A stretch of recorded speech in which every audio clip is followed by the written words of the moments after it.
Okay folks, welcome to GVS Outdoors.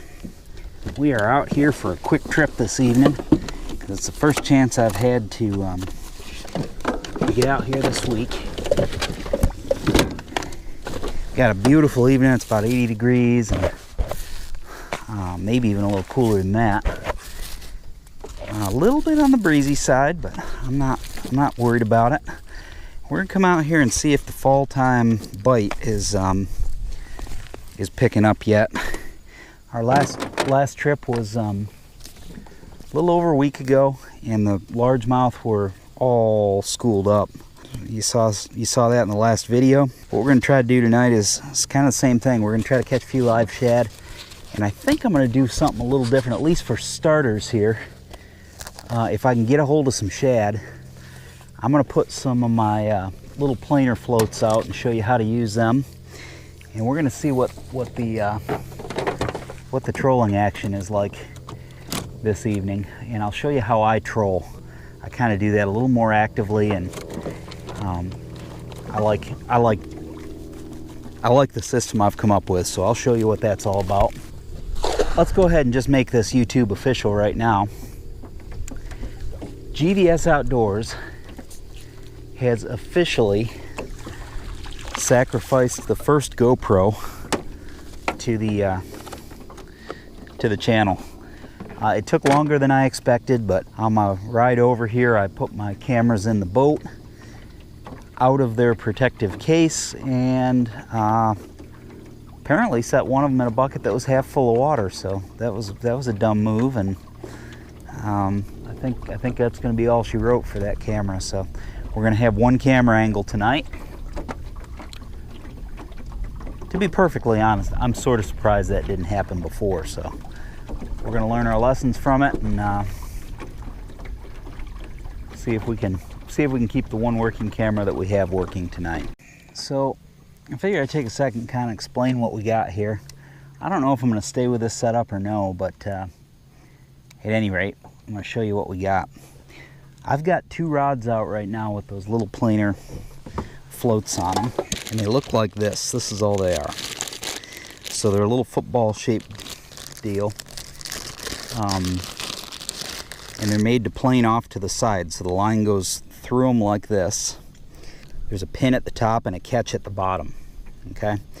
And they're made so that if you pop your rod, it'll flip them over and they'll plane the other way. So if you got something in the water here and you've got it set up planing like this and you need to get around it, you pop it and it flips over and it'll go around, and you pop it again and it flips over and goes back. So that's kind of a handy feature. And I keep them pretty close. I guess you can see that one on the side. That one's a little further out than the other one. The other one's only maybe 8 or 10 feet off of the boat.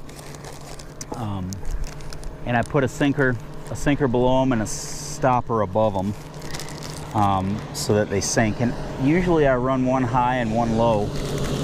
A lot of times I'll run one at 10 feet or something like that, and another one up at 6 or 7 feet.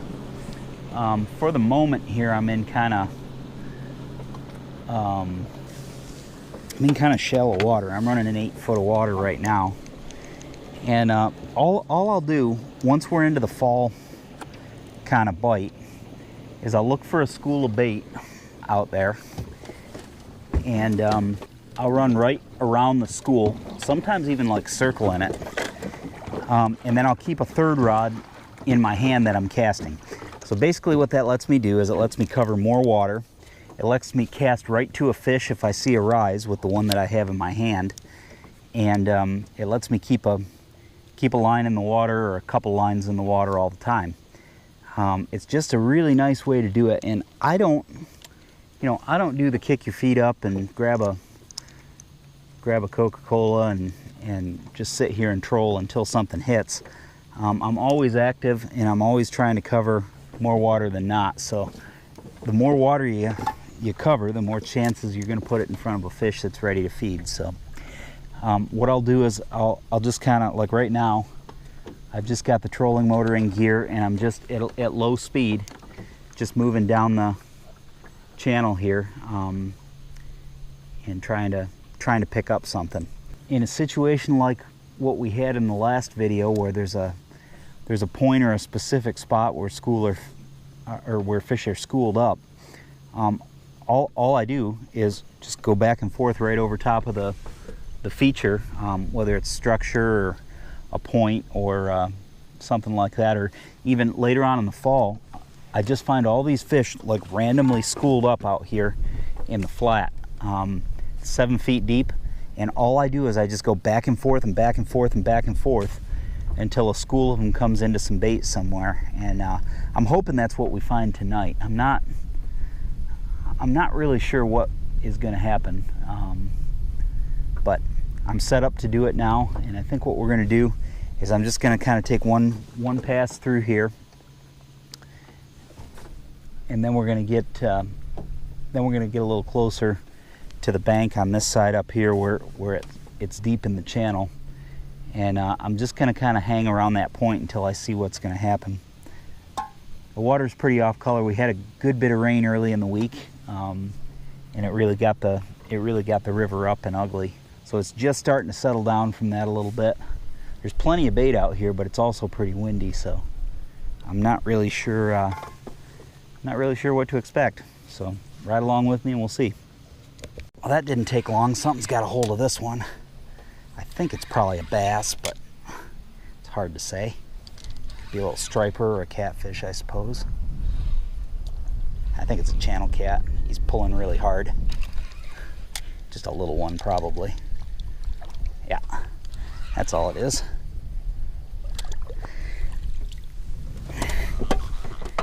Yeah, just a little guy, but he was hungry, I guess. I'm using little circle hooks tonight, more because that's what I had on already than anything. But I'm going to start off with 2 of them. A lot of times I'll do 1 circle hook and 1 of something else, because I'm not really sold on the circle hook performance, but I do like them to kind of hook fish without me having to set the hook in this scenario, because a lot of times when the fishing gets really good in the fall, there's a lot of times that I'll hook up on all 3 rods. So one of them's just going to have to sit there until I get ready to get to them. So if I keep the boat in gear, I can usually keep enough pressure on them to keep them from breaking off until I deal with the first fish and get into a second one. So. Also, if I can preach at you a little bit here, I think I mentioned this in the last video if you saw that one, but if you didn't, let me take a second to give you some preaching. Always use your rod holders if you're going to fish like this. It doesn't take anything to take a rod over the boat, and I've had it happen several times, so learn from my mistakes. Fortunately, the ones that went over the boat were either in shallow enough water or they had floats on them or something, or I could pull them up from the other end with a float on the front of it. So just something to keep in mind. Oh shoot, that acted like a striper because he popped it 2 or 3 times before it looked like he was really committing to it. Sometimes if you get over a school of little stripers or something, that's exactly how they'll handle that. I bet that's what it was.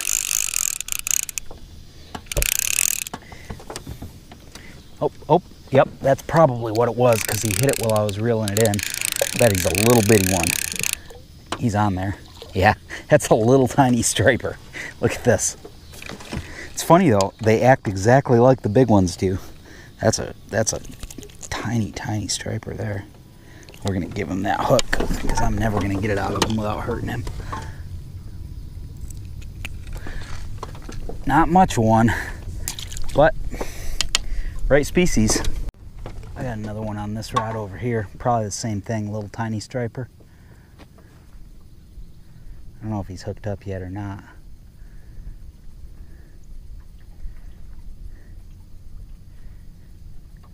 Yeah. So this is what I've been telling you here right along. We're going to get into the fall pattern where this is what's going to happen, and they're just going to keep getting better. You've already seen those stripers. Small ones, but stripers anyway. As the water keeps cooling, the water's 79 degrees now, so it's down 3, 4, 5 degrees from what it was. And when the water gets to where it's right around 70 degrees, something like that, you start seeing numbers of striped bass up in the channel and all of that, and that's when it really gets fun. Yep. I debated on whether or not to film this because this is a little bit of an embarrassing fish, I would say, but hey, what the heck, who knows what else we'll catch. This is bigger than the last one, so I'm going to at least demonstrate that. Yeah, he wasn't quite big enough to even take down the, he wasn't quite big enough to even take down the float. So, we're out here not too long before dark now, and got into some pretty good striper school in action, it looks like. I don't know that you're going to be able to see this, and I'll try to point it out to you if I see it. And I think you can, but there's schools of shad in here.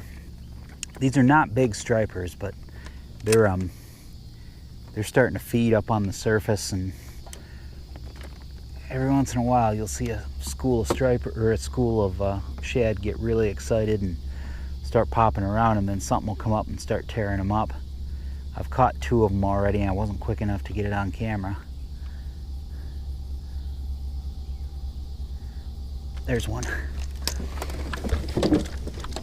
This one feels a little better. I don't know though.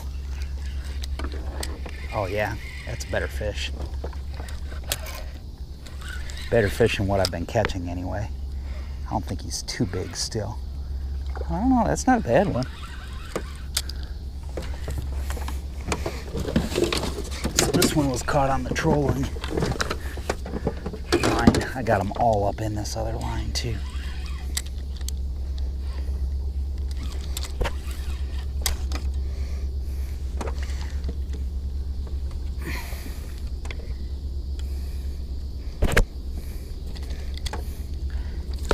Free of that now.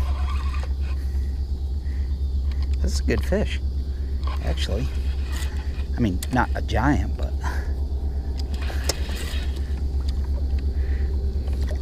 it's a good striper.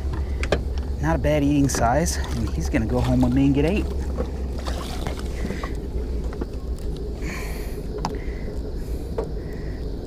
Probably not 16 inches or something like that. 16, 17 inches maybe.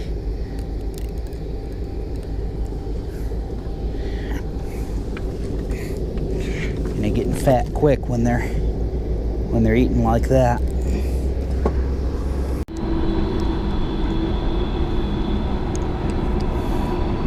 Now, let's hit another good hit here.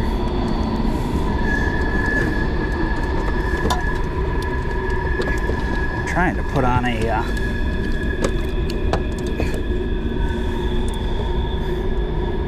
another hook and bait another rod, and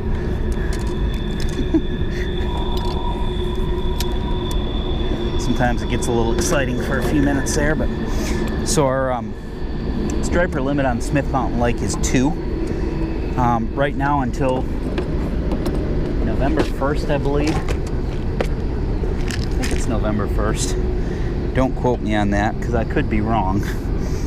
Look it up for yourself, but we can keep any size. And then November 1st through June, I believe, they have to be in a slot. There's one. This is another nice one.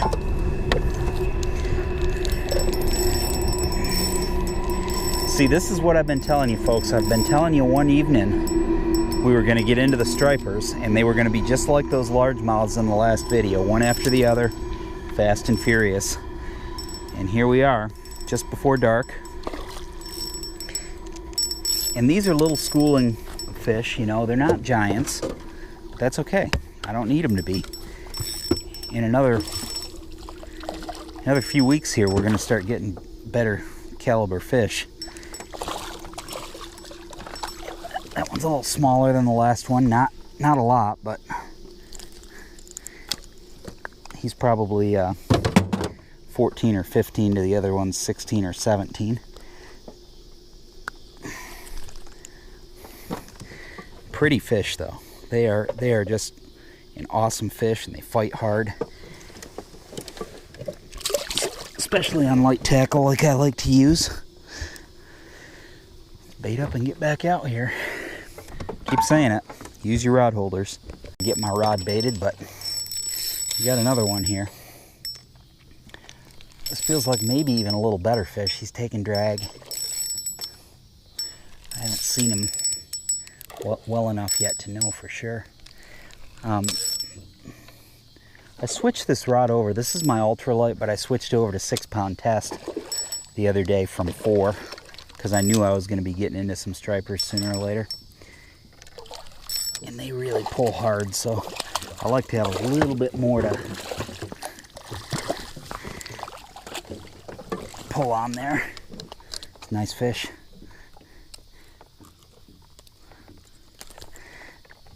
A little smaller than the first one still. It's pretty deep. There he is. And when they get like this, what's happening is they're on this little, there's another one tug on it. I hadn't even started on him and he was, there he is. When they get, oh shoot. Oh, I forgot that was my circle hook. You can't set the hook when you're using a circle hook. You gotta just reel straight ahead, and I always forget that. The big boys, if you want to pull the channel, you could probably catch more of the big ones right now, I would think. But again, I'm kind of a numbers guy. I'm into the numbers, and man, if I can catch ones like I've been catching, 14, 15, 16 inches, I'm gonna do that all night long. I don't like trolling these too deep because there's so much variation to the river channel. You know, it goes from 15 feet to 20 feet to 30 feet, and there's logs and everything else in there. So I kind of prefer to not pull them too deep.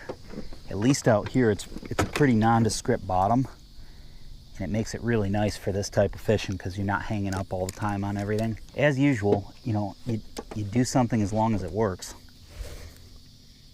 And if it's not working, we'll just figure something else out. You know, there's times when running the channel is the best way to do it because that's where all the fish are stacked up.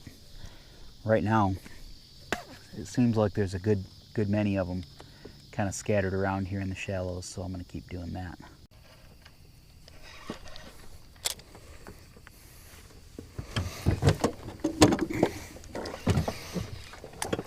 I think we're into another striper here.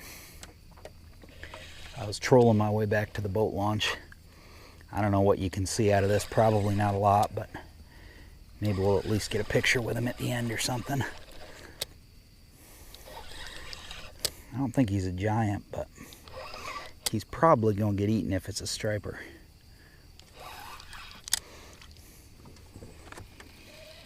He's still taking drag. They do those head shakes, they're just fun.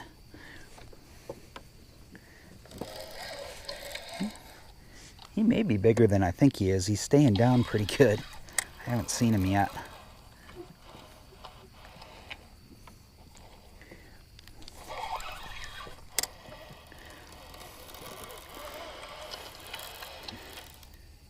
Suppose it could be a real angry channel cat, but I don't think so. He doesn't feel like that.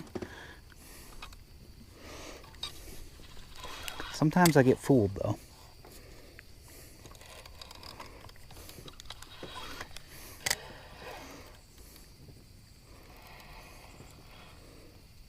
It is a channel cat. So again. Well.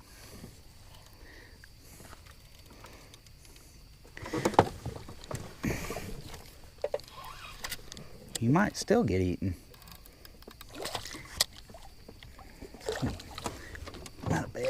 Not a bad even sized channel cat.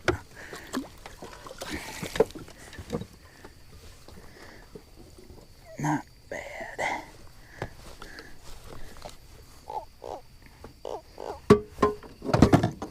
Yeah, you got, man. You are got.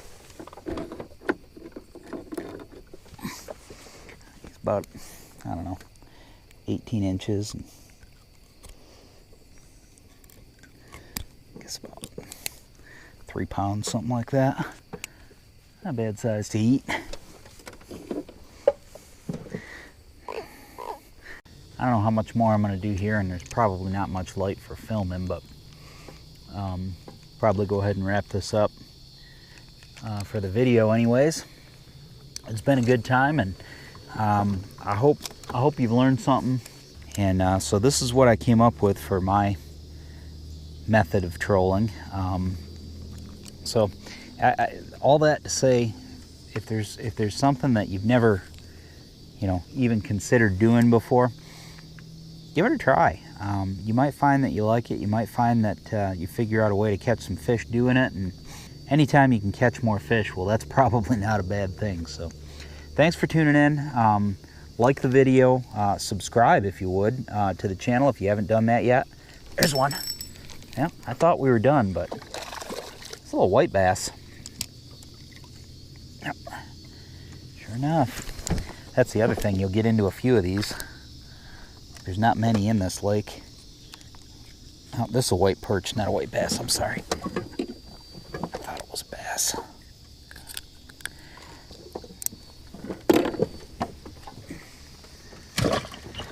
So, never can tell what's going to happen. So, hey, if you're enjoying the content, please hit the subscribe button.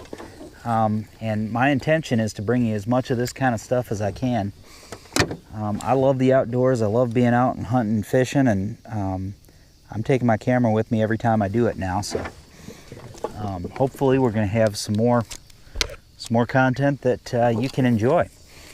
So GVS Outdoors, if you're new to this kind of stuff, to the hunting and the fishing, hey, get out there. There's no right and wrong. Just get out there and learn a few things and try to catch a few fish and get some game, and you're going to learn every time, and you never feel like you get ripped off when you spend time outdoors. So if you're a pro at this stuff and you know what you're doing, take somebody with you. Find somebody that doesn't know and pass it on. The world needs more good, clean fun, and hunting and fishing is just pure, good, clean fun. So thanks for joining me today, and we'll see you again next time, and we'll catch a few more.